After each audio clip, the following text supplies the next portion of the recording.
In France, violent protests have erupted following the fatal police shooting of a teenager.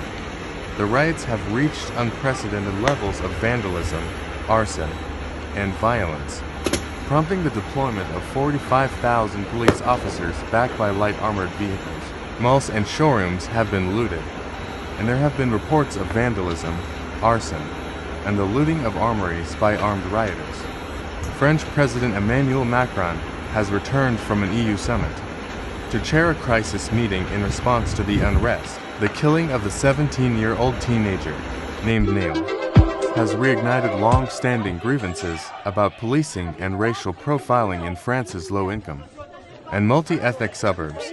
The teenager is scheduled to be buried in a ceremony on Saturday. Interior Minister Gérald Darmanin has announced the deployment of crack units from the police and paramilitary gendarme force among the 45,000 officers. The previous night witnessed extensive damage, with 492 structures damaged, 2,000 vehicles burned, and 3,880 fires started nationwide. Prime Minister Elizabeth Borne has canceled large-scale events, including concerts, across the country. A curfew has been imposed in several towns, and the sale of large fireworks and inflammable liquids has been banned. The Paris region's bus and tram lines continue to experience disruptions, and daylight looting has been reported in Strasbourg, where rioters targeted an Apple store and other shops. These measures are aimed at containing the violence and restoring order amidst the widespread protests and unrest. The situation remains tense, and the government is taking significant steps to address the grievances and maintain public safety.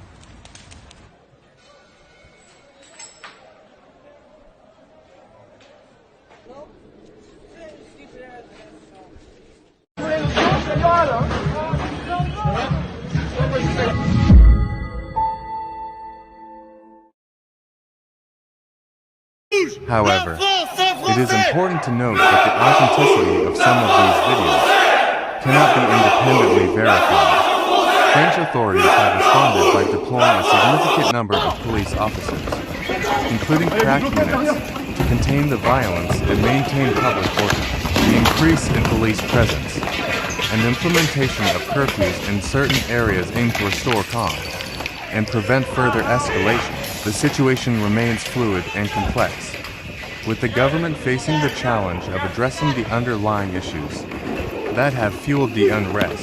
The protests highlight the need for a comprehensive dialogue and concerted efforts to address the concerns of marginalized communities, promote social inclusion, and work towards a more equitable society. The government, along with community leaders and organizations, will need to engage in constructive discussions and implement meaningful reforms to address the grievances and rebuild trust between the authorities and the citizens.